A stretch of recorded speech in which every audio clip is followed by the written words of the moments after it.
Hello, I'm Edith Bowman. And I'm Michelle Collins. And a very warm welcome to On the Box, a podcast where we celebrate and discuss the latest releases and most loved shows on BritBox and kind of beyond that as well. And we're really excited for this week's episode because we are joined by an absolute titan of British television. She is the executive producer behind the Other Bennet Sister, which, I mean, we literally cannot get enough of. Obsessed. HBO's Industry, Doctor Who. It is Jane Tranter joining us later in the show.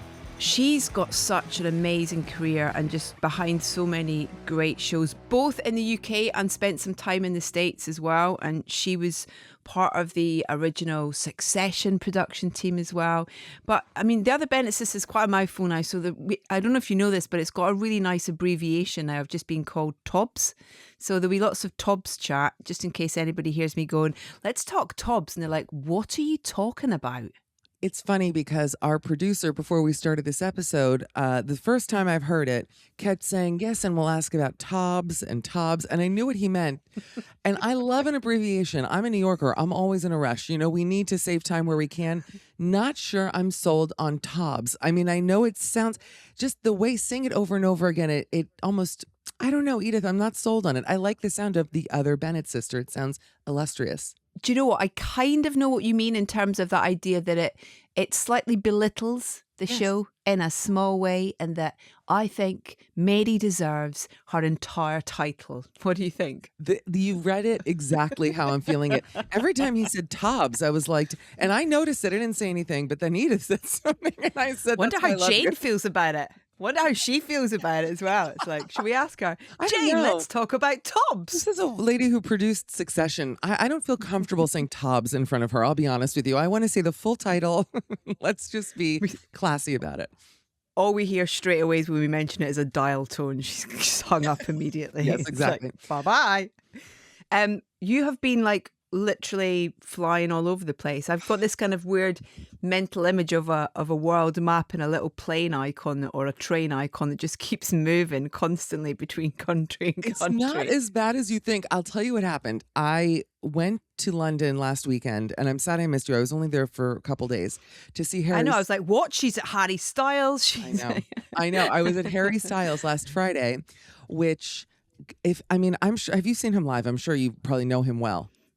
I don't know him well, but I've seen him live, and he's just, I think weirdly with like Harry Styles is like, there's not much difference between the man that you see on stage. Well, let's call him TOBS for the purpose of this conversation. When TOBS walked out on that stage, I thought, go on. No difference between almost what you get on stage and what you get off stage. Like that personality and character is really true to him, I think, which I think is why you're immediately hooked into him. Yeah. Well, I interviewed him when he was in One Direction 100 years ago when I was on The View, and he was adorable, but he was like a little teenager, this little guy. And now I see him walk on stage, and mind you, I'm a woman well into her 40s. And I'm just like, wait, I'm in love with him. Like, I understand now why people genuinely, I left that concert being like, I have real feelings for Harry Styles, and I hope that I can act on them one day, because he is so charming and cute and talented, and he really feels genuine up there and really giving it his all. I had such an excellent time. It was really wonderful. So yeah, I was happy to Was he wearing his little slutty shorts as well at your show? Sadly, no. He was wearing a long pant at our show with a lime green shirt and tie.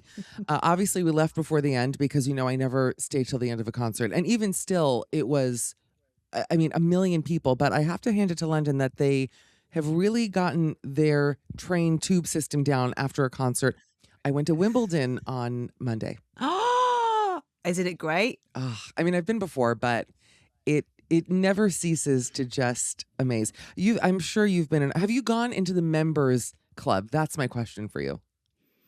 I've been I've gone with as a guest of people. I don't know if it's a members club. I've never been in the Royal Box, no, but I've been in kind of, I guess, posh seats and been kind of, I feel like I've had an intravenous drip of Pims in me whilst I've been there. So it's kind of Heaven. so dangerous. Yes. Heavenly. Strawberries and cream do not fill you up. So it's kind of word of warning, eat before you go if you are going to get on the Pims. Yeah, I wanted to ask also because I had a Caesar wrap that nearly took my life. It was so dry.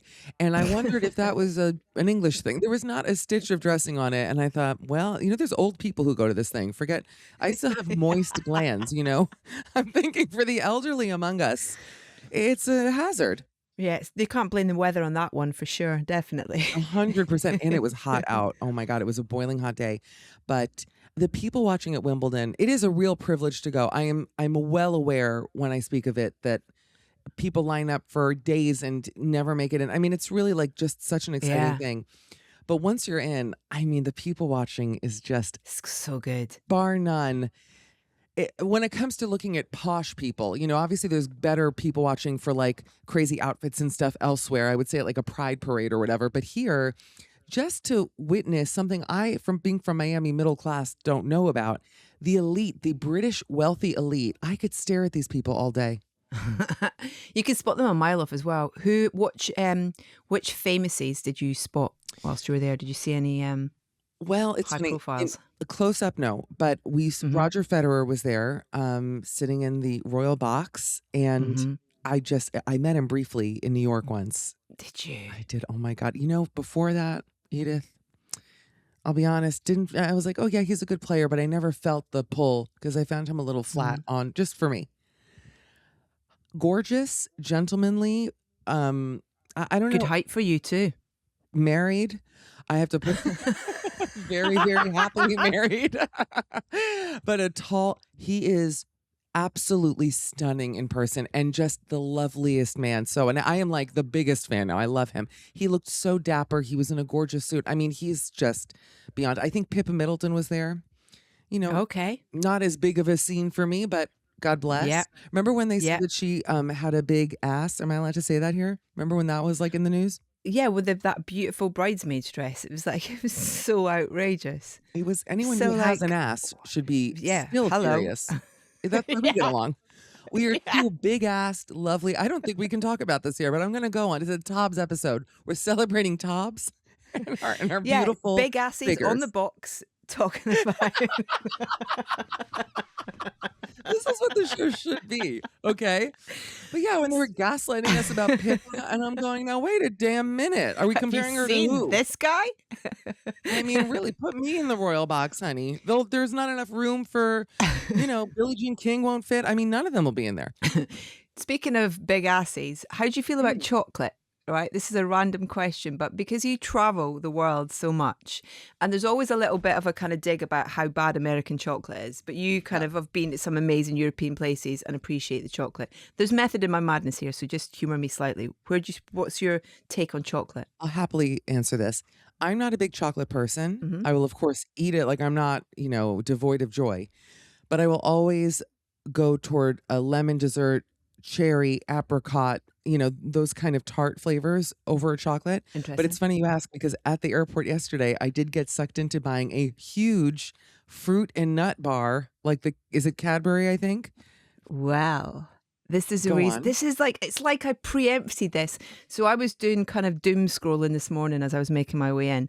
And I suddenly saw a post from BritBox about this new show. And I was like, oh my God, this looks amazing. If you think like what Succession was about, the kind of, the family wars within the media, there's a new show called The Cadburys that is the same No, thing about chocolate. Yeah.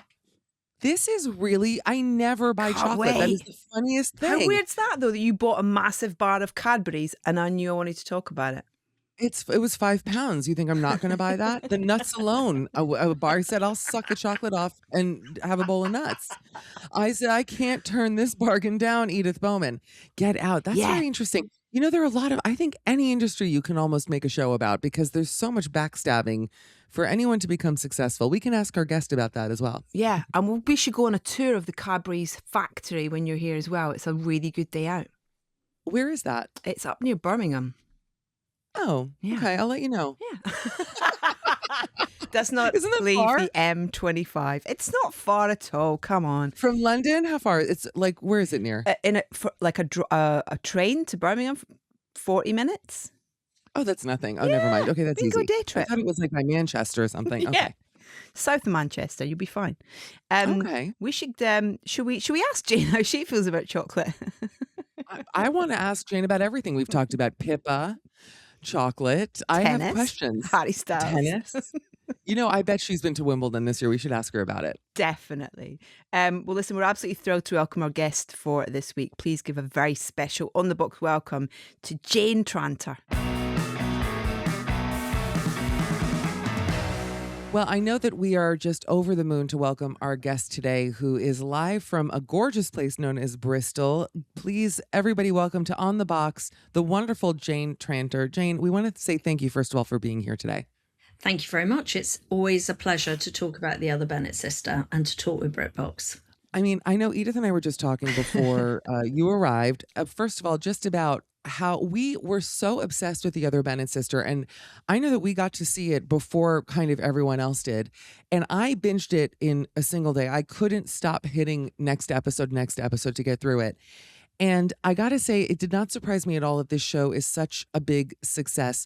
So I want to ask you, how surprised were you to see this show kind of blow up the way it did and seeing all the reactions from fans who adore it so much? I think you're always just so relieved and thrilled when something that you make gets such a positive reaction. So I think I was more excited to see it than relieved. I have, after many, many years of producing television, I have quite a firm strategy where I try and keep myself and the team really focused on the journey itself and trying to make the journey of developing and making the piece the thing as enjoyable as it possibly can be. Now, we clearly don't make it for ourselves. We make it for as broad and as international and as big an audience as we possibly can. So it's not an exclusive party. But I do try to say, look, don't make it with the expectation of this is going to be the biggest hit. Because if you do that, you start producing with the wrong sort of shadow, if you like, sitting on your shoulder. But what I do try to do, not just as a producer, but as the person who finds the projects in the first place and finds the right home for them, I'm constantly trying to look for not only the right home for the right project, but the right time for the right project. So you have to sort of be instinctively aware, rather than in any kind of analytical sense, of when you think the piece that you are developing is going to be saying something to the world that you think they either want to hear or you really feel they need to hear. And I felt that we got the timing of the Other Bennet Sister, which I have been developing since 2016. I think we got that right in that I felt the world was ready for Mary Bennet. So, and I was really hopeful about that. And so from that point of view, I wasn't altogether surprised because I felt the world needed Mary. But more than anything, I was delighted that the world accepted Mary. I totally agree. It's so interesting. 10 years of development with this story. And obviously Janice Hadlow, who's a former colleague of yours, writing that original novel that the show's based on. What does that development involve, and why does it take 10 years? I think that surprises so many of your audience when they realize how long these things sometimes take to be put on the screens for us to watch. So I think probably the quickest development I've done at Bad Wolf has been 2 to 2.5 years from initial idea to getting the piece out there.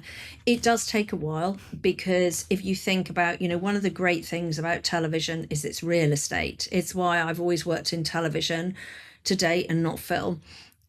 Because I'm kind of greedy and I like to be able to tell a story in 5, 6, 7, 8, in succession, 10 hours. And I like, it's kind of very novelistic.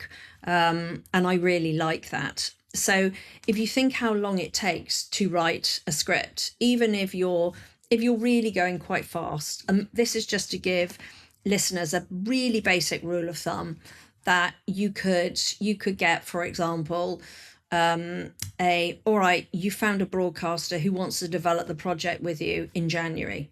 Say it's 8 episodes, you would then need to allow 2 to 3 months to kind of like begin to work out what it is you're writing, and then, for example, a month and a script. So that would be like at the minimum of 10 months, more like 12 months to actually get everything written. And then alongside of that, you also have to make sure that the broadcaster is as enthusiastic as the idea as you are. You have to raise the rest of the money for it. You have to find the key cast, the director. Then on, say, 8 hours of television, you would potentially be looking up to 3 months of pre-production before you even then start filming. So you could easily have, if you were going quickly, you could easily have 12 months of development, 12 months of production, and post-production. And that's if it doesn't have lots of visual effects in, which make that even longer. So 2 to 2.5 years for 8 hours of television is moving quite quickly. Wow. It obviously begins to move faster once you get into a recommissioning situation, and you've got your cast and you've got your writers, and they can start writing even while you're shooting to sort of speed things up. So that's sort of standard. The Other Bennet Sister took a long time. I mean, I do take a long time with these things because, as I was saying earlier, I'm constantly looking for the right moment. But the progress of this piece was Janice, who was a colleague and also a friend, came to me when she just had the idea and said, look, am I crazy to think I could write this? And I said, absolutely not, write it. She then sent me in 2016 some pages, and I said, I absolutely love this. Can I option it? So we optioned it from not even having read a manuscript. Wow. And then Janice had to write her manuscript and then go through all the different process that working with book editors and things like that would do. So it was several years of doing that before then Sarah Quintrell came on board. And we did start with a different broadcaster than the BBC. At the time, it didn't feel the BBC was going in a very different direction with its period drama. And we knew that The Other Bennet Sister would be both a sort of classic period drama and absolutely not a classic period drama. So you needed a broadcaster who would understand that. So we set it up with a different broadcaster. Then the whole regime of that broadcaster changed, as they sometimes do. I often believe in developing a project that the difference between success and failure is often simply stopping. So I'm very rarely deterred by one broadcaster saying they don't want to do it. You just need to listen to why that was and think, is there anything more we could be doing? We then developed it further ourselves with Sarah, and then I took it to the BBC, and then we underwent a period of development with the BBC. And right at the beginning of developing it with the BBC, we took it from hours, which the piece had initially been in its first iteration. We took it to half hours, and we began to develop it into the shape that it became.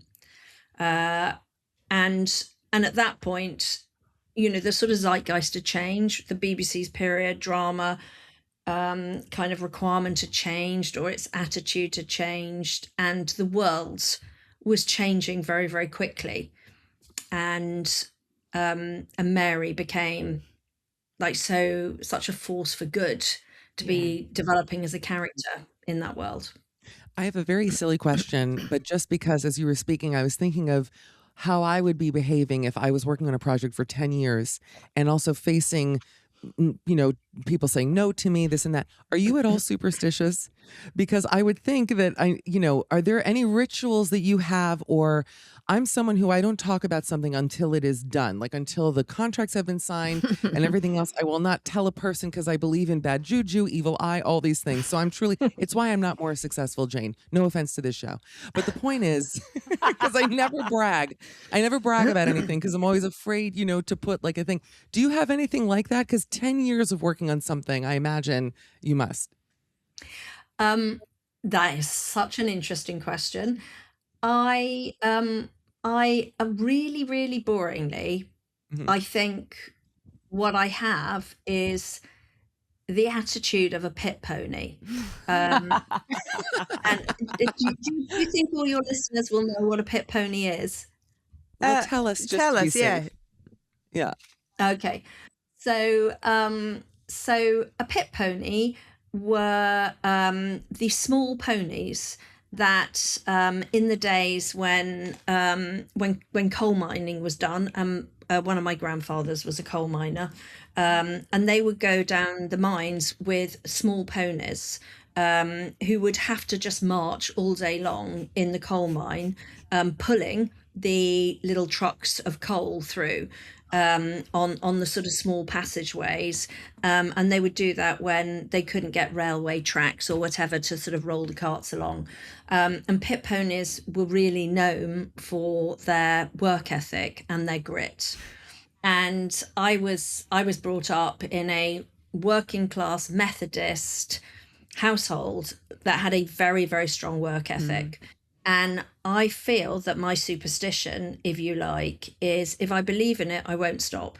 And it is just it. I will just continue until I can persuade, and I can be quite persuadable. I think, I hope, until I persuade someone else to do it. But I'm also very mindful about why it doesn't. Why does it not strike immediately? Yeah. I don't kind of just think, well, you don't understand. I really try and look at what is it that is holding this piece back at this moment. And I have another project, one I'm working on with Apple called Berlin Noir, that Oh, I Peter can't Street wait is for. adapting. That I've been working on since 2017, and that also moved from one broadcaster to another, and also underwent some significant development changes as it moved on, and that I love, just as I love the Other Bennet Sister. And I'm, it's my privilege really to to pit pony my way through. I'm not a racehorse, to pit pony my way through these Yeah. things. And I always say that you can recognize a Bad Wolf show because you can see that it has been loved onto the screen. Oh, wow. And that's my superstition, if you like, is just kind of like dig deep, strong core, and love this piece into life. Yeah. Two quick things. I'm really surprised then that you didn't call your production company Pit Pony Productions. Yeah. But Bad Wolves equally is brilliant. But that's such an interesting thing that also kind of like wait and like being patient with the wait as well, because one of the things with that is the cast, in terms of if you think about the Other Bennett Sister, if you had managed to get it, 5 years ago into production, we wouldn't have had Ella. With Berlin Noir, we won't get Jack. It's all those kind of things where things happen for a reason, or it's the right time, it's the right person. And so I can't imagine this show without Ella as Mary. And I think that the show is magnificent for so many reasons, but she is so at the heart of it in that performance. Yeah, I agree. I think in a way, perhaps that is where the element of sort of the element of something other, if you like, comes in. Is there is the moment, and you just have to know when to ride that moment through into production.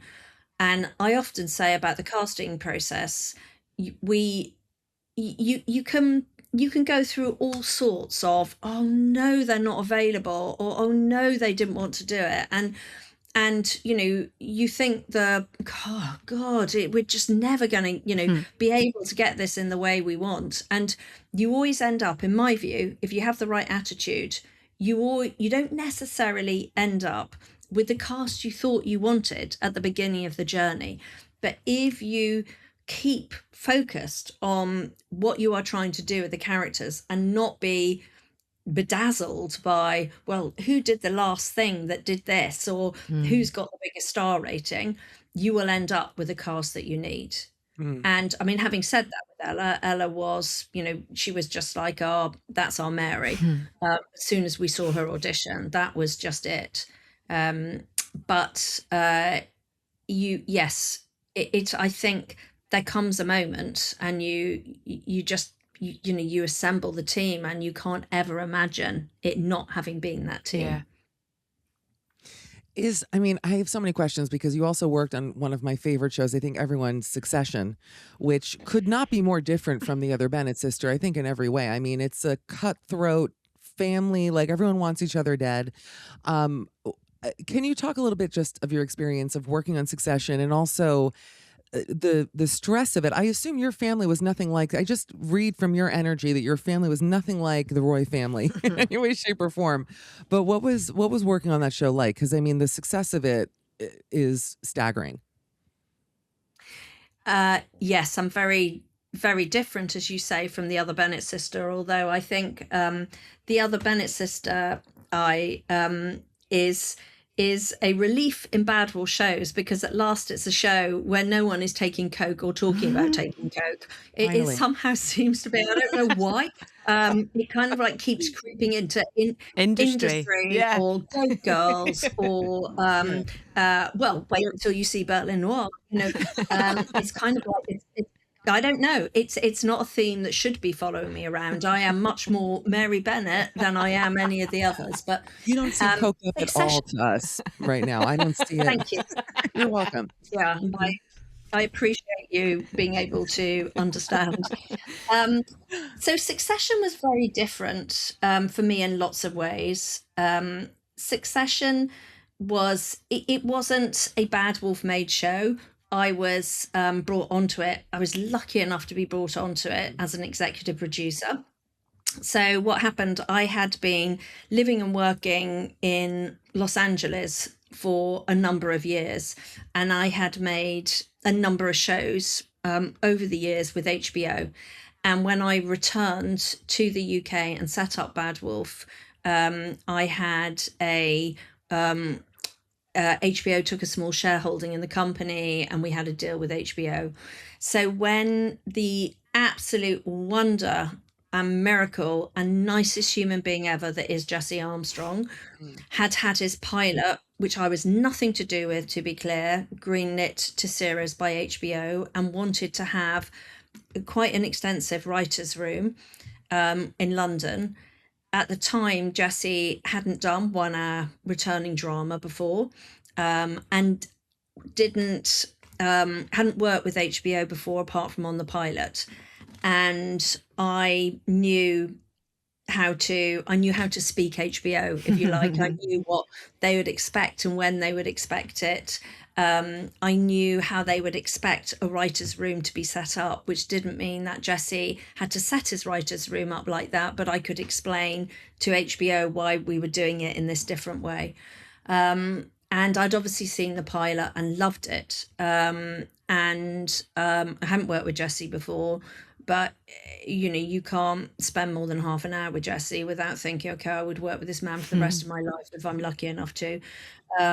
And I went in, and I was in Cardiff, where Bad Wolf is HQ'd, working on my adaptation of his Dark Materials and my adaptation of Discovery of Witches, and very sort of self-importantly would say, yes, Jesse, let me help you with all of this.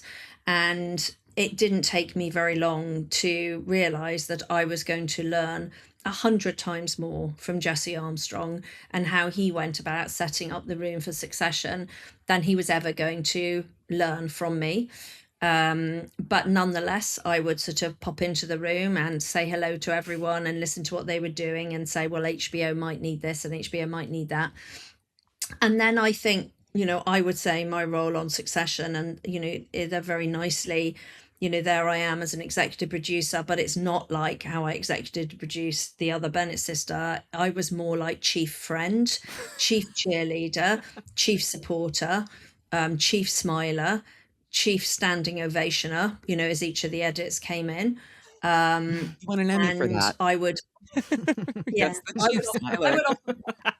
yeah, chief smiler. It was kind of like, and why not? Yeah. So I would give my thoughts on the scripts and the edits, but Jesse is surrounded by brilliant writers, and it was a very happy, very humble experience. and I absolutely loved every minute of it. I'm sure if we were to speak to Jesse, he would give us a slightly different version of that in terms of how valuable you were to him in that show as well. And I can imagine, but I love that notion for you that you're coming away from experience with, you know, even more knowledge and experience from things and taking away something from that. And I wondered whether that then poured into like something like Industry, because that's a show that is just, it's so electric. It's so kind of pensive and you never quite know what's going to happen with which character, and just how it's shot and the casting and that. There's so many things about it that were a breath of fresh air when it first came on and continues to. And I think, are you just going into production on the last season of that as well, which I'm so excited about? Yeah, we start shooting that in August. That's the 5th and the final season. But did you take much from that experience into something like Industry in terms of how you approach a show like that? Or well, I would say they're so different. And I was working on Industry for quite a few years before it got greenlit. And Industry, if you like, was sort of the other end of the spectrum to Succession. Industry was kind of a great experiment where HBO said to me, listen, if we just give you a small amount of money, would you just make us something? You know, they wanted to see what would it feel like to make something with new talent that, or just different talent that would offset the amount of money they were spending on some of their bigger Game of Thrones type shows. Interesting. And that maybe they could just look at doing this small thing to kind of like balance the books. And this was Casey Bloys and Glenn Whitehead's idea. And I think it was one of, you know, I tell this story like I'm the ancient mariner. When people say to me, which they really often do, could you make us an Industry? And I will say, let me tell you how it was made.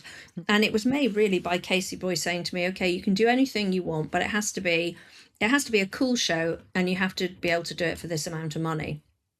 And so then I went to him and I said, all right, well, I've always had this itch to do something in the world of finance, which is impossible. You know, everyone says, I love it when people say you can't possibly make something in this world. It doesn't work on television. And I think, right, I'm making it. But Casey liked the idea of it. And then I met one of my colleagues, Ryan Rasmussen, met Mickey and Conrad just on a general meeting. And they discovered that they had previously worked as bankers. And Ryan was like, you must meet Jane. You know, she's looking for writers for this project. And so I met Mickey and Conrad, who had written like literally hardly anything that had been made. But boy, did they know how to write. And so the process of Industry has been very different from Succession. It was very, very low budget. It was very much under everyone's radar. The key cast were all kind of fresh out of drama school, really new. Mickey and Conrad hadn't done it before. I made a big mistake in the first season of Industry where I said, right, all the heads of departments can be new to their job. You know, they can all be first timers in this. And then I wondered why, oh my God, this is a bit chaotic. You know, I thought I can be the only person who's really experienced. Let's have everything else from the point of view of, you know, more youth. So it was a bit chaotic, but, and Mickey and Conrad quite often had their heads in their hands, you know, saying to me, Jane, is it always like this? And desperately trying to edit it to sort of perfection and cut the chaos out. And I was kind of relentless about the fact that the patina of mistakes is partly what will give Industry its early flavour. Now, it doesn't have that anymore. It lost that at season 3. And I think that is a big difference between Industry and Succession. Succession was kind of born a teenager, if you like, and developed into an adult, you know, by the end of season 1, beginning of season 2. Industry has had a much more old-fashioned kind of trajectory, which is it didn't really find itself properly until season 3. It was born young, and it just sort of grew up over the years. And obviously now it is a very, very adult. But it's been, honestly, I would say that industry, Mickey and Conrad often send me on the anniversary of when Mike Lombardo, who was then running HBO, said, yes, we'll develop this with Mickey and Conrad. They send it to me each year. And by the time season 5 transmits, that will have been 11, I think it's either 11 or 12 years we've been working together on this show. And in some ways, that it has been one of the highlights of my career to see the show change over that time. We all went through, everyone has suffered loss, significant loss, significant happiness, marriage, births, not me, obviously, but loss of marriage, yes. That everyone's been through an awful lot in their lives together, as we have all changed as practitioners in our different way. You know, my job on industry is to be the grown up in the room, but as with Succession, I have changed and learned so much by working on this show, allegedly as the grown up in the room. I love it when that happens.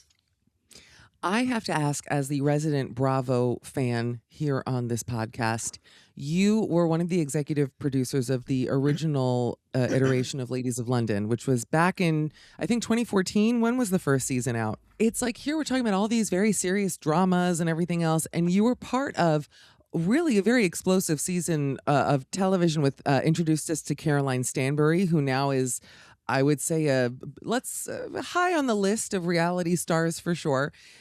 I have to know about working on that show, and also about you. Are you a Bravo fan? With all these dramas in your life, Jane, are you watching Hey You, or what's going on? Well, I watched a lot of that when I was in Los Angeles. Yes. So I had a very unexpected foray into unscripted television. I had been the controller of fiction at the BBC, which was television drama, program acquisitions, comedy, and feature films. A very, very big job. And I felt that after 8 years, I feel, you know, someone else's voice needed to be heard. And I thought, if I don't go to America, you know, the entertainment mecca, then I might, in years to come, you know, think to myself, I wish I had, rather than I'm glad I did. So, and I thought, and I know about it, you know, I've been doing all of these co-productions. I know what I'm doing. It will be good. And so I got out there, and almost within hours of getting off the plane, I realized I know nothing about anything. I hadn't factored in everything I've just been talking to you about, which is how long it takes to make drama, and therefore how long it will take for you to get paid in any way at all. And I also hadn't factored in that the way drama is made as a producer in America is entirely different to how it's made in the UK. So in the UK, we obviously have our independent production companies, and how you work as a producer and how you keep the lights on as a producer is entirely different to how it is in America. And I had sort of been protected from knowing that. So it became very clear to me very quickly that I had to find other ways of making a living, so that, you know, everyone who was working at the company could also have their, you know, their rent paid. And unscripted was very quick. And I was lucky in that when I arrived, the company I was working, I had to start this company, but I had started it around one show that had been set up for some years. It had already been running for, I think, about 8 years before I came and did my 8-year stint on it, which was Dancing with the Stars. Oh my God, no kidding. Yep. And Dancing with the Stars was at that time, as these big reality, you know, these big reality shows do. It was reality entertainment shows. It was having a bit of dip in the ratings, and it was on twice a year. And if I could keep that show on air twice a year, then it would give me the time to stabilize, to get some dramas into development, which I did, and, you know, successfully made over the years I was in Los Angeles. and critically kind of learn the unscripted rules and see if I could get some unscripted going. So my very first task was literally, I arrived like from the producer of Little Dorrit and Cranford and Bleak House and Sense and Sensibility and State of Play and, you know, all of these things. Comes Jane Tranter with Dancing with the Stars. And, you know, obviously I felt like a complete idiot, you know, when everyone would say, oh, great news, this particular basketball player, you know, is interested. And I would be kind of like desperately sort of, you know, Googling them under desk. But what I did know is that the success of unscripted is same as the success of scripted to some extent, which is all about story and casting and story. So I had that attitude towards Dancing with the Stars and was kind of like, we will expand the behind the scene packages. We will tell the bigger stories about the cast. If only so I could get to know them because I didn't have a clue. But for 8 years, every Monday, I would be, you know, across the 2 seasons, I would be in the studio at the live recording, pretending I knew what I was doing. I was kind of chief smiler again. That's how I learned to do it on Succession. And so it was with Ladies of London. I was like, I think, you know, there is clearly room for something like this. And then it will all be about casting. And I work with this wonderful executive, Izzy Pick, who really worked to put the casting, you know, tapes together for us and Bravo to have a look at. And Caroline Stanbury, yeah, she was the standout star. But there were moments when I thought, you know, what am I doing? You know, pretending I know what I'm doing. And these are real people's lives. This isn't an actor and a script here. So it was a big learning curve. But then I returned to the UK and never did a moment's unscripted again. They broke you, is what you're trying to say. These women. I guess it didn't break me. It's just I returned to the UK and I thought, you know, that was good and that was good learning. But yeah, I shan't be doing that again. I think there are other people who can do it better. That's so interesting, that idea, that notion of the casting in the story and how important that feeds into different types of TV. And I guess that can be totally applied to when you were at the BBC, excuse me, and, you know, involved in that huge resurrection of Doctor Who back in 2005, you know, getting that casting right for that resurrection and getting those stories right to reconnect people with that character, with that world, but also bringing a new audience. That was an amazing achievement. Well, that's the kind of thing I absolutely I love doing that. You know, again, it goes to that thing of, well, you know, you can't possibly bring Doctor Who back. Nobody wants to watch something like that. And then I think, okay, I'm making it. And that was really, it's all about Russell T Davies and the genius of Russell T Davies. The casting of those doctors was, you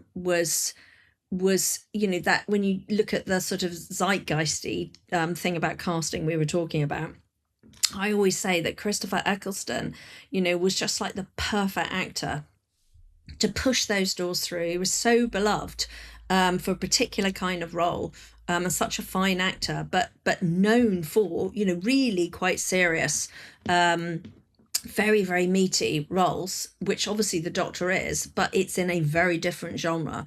And he felt like a trusted guide, and he really kicked those doors open for David Tennant to then sort of dance his way through, if you like.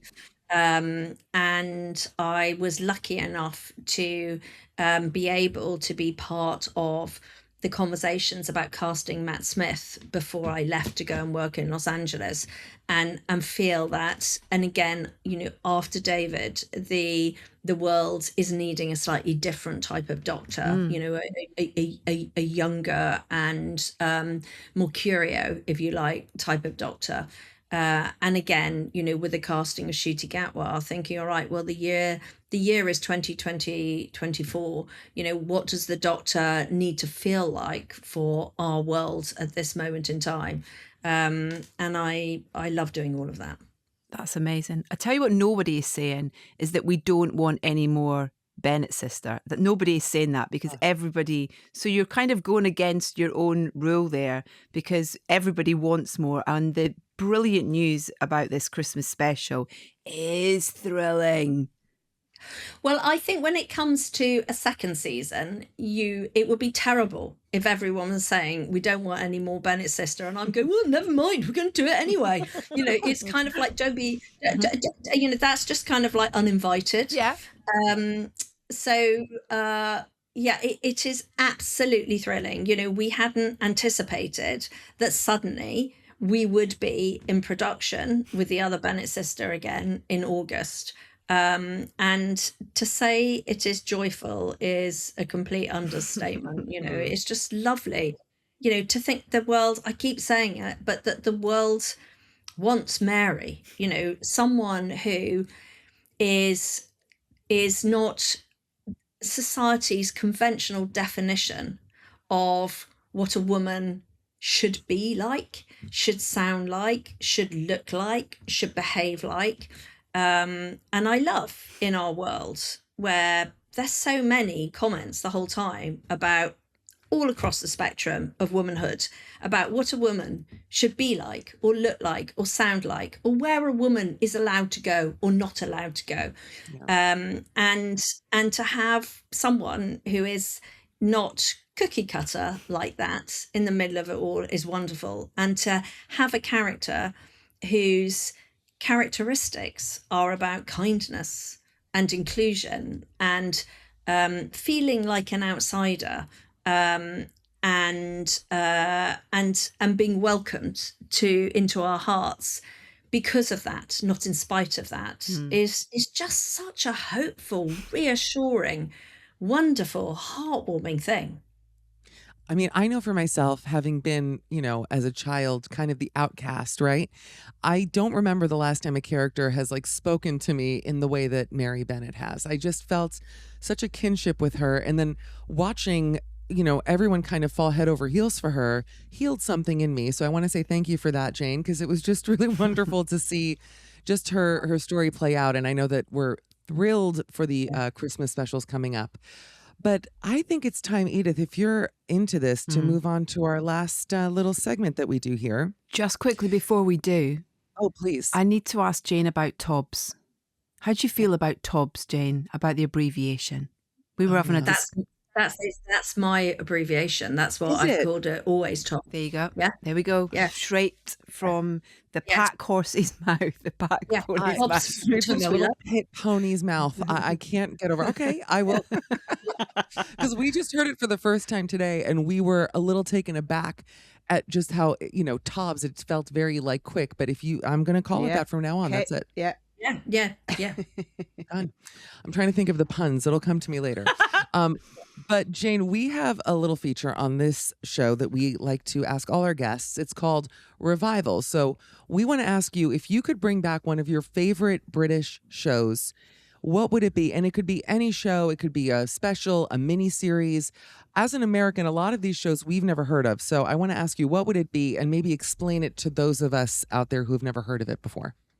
Well, actually, that's a really difficult one for me to answer, because I did have my dream of bringing back Doctor Who. And that was what, I've been a lifelong fan of Doctor Who. I'd even worked on the very last series I haven't really worked on it, but I was a trainee assistant floor manager and begged a colleague of mine who was an actual assistant floor manager to do her Saturday job for her.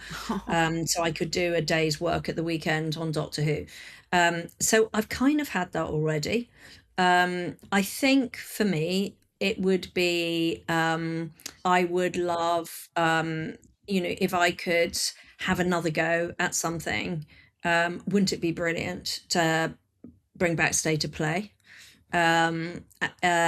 Which I think did get made into a film that maybe some of your American audience know, but if they haven't found the original British version, has a very young James McAvoy in it, Bill Nighy in it, that Paul Abbott wrote. It was just an amazing piece that I commissioned. I didn't produce that. A wonderful producer called Hilary Bevan Jones did, and it it was one of those things where I love. You can't, at the time, no one thought you could do anything about politics on television. And this had a politician in it. So I thought, bring it on. And you can't do anything with journalists. And this was centered around a newspaper. So I was like, bring it on. Politics and journalism, let's go. Which Paul did brilliantly.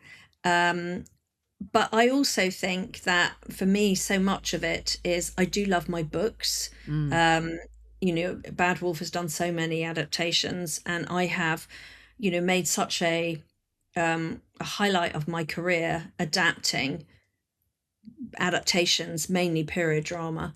My fantasy would be I would like to do Jane Eyre.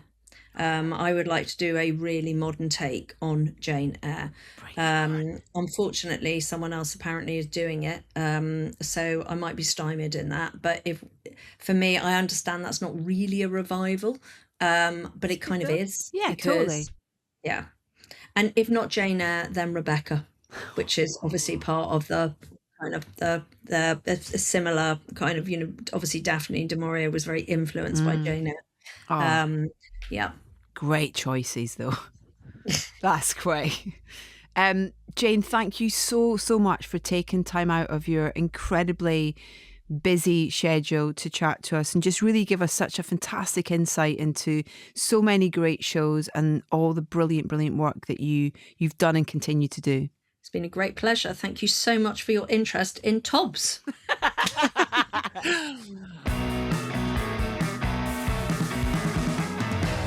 Wow.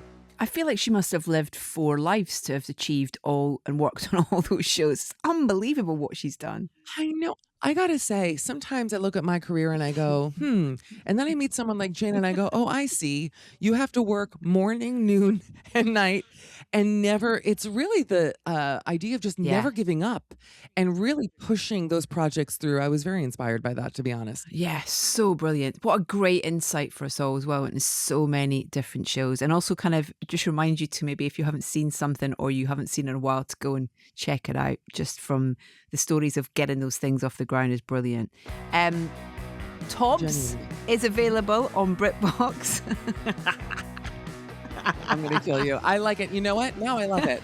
I'm a TOBS girl from the old country. Edith. Keep going. And Industry and Succession are available on HBO, but make sure you head to BritBox to check out The Other Bennet Sister if you haven't already. Yes, go watch TOBS immediately. And we have great news, which is that we will be back next week with more insider info for more of your favorite British shows. Have a fabulous week, and we'll see you there. Bye, everybody. Cheerio. You've been listening to On the Box, hosted by Edith Bowman and Michelle Collins. The music was by Dario Forzato and Canio Claudio Tristano, courtesy of 411 Music. Research and additional material by Angela Channel. The mix engineer was Arlie Adlington. The production coordinator was Caroline Barlow. The production manager was Katie Borm. The production executive was Ian Hayden. The executive producers for BritBox are Alana McGahey and Diane Robina. And executive producer for BBC Studios is Pete Strauss. The producer was Rajiv Karia.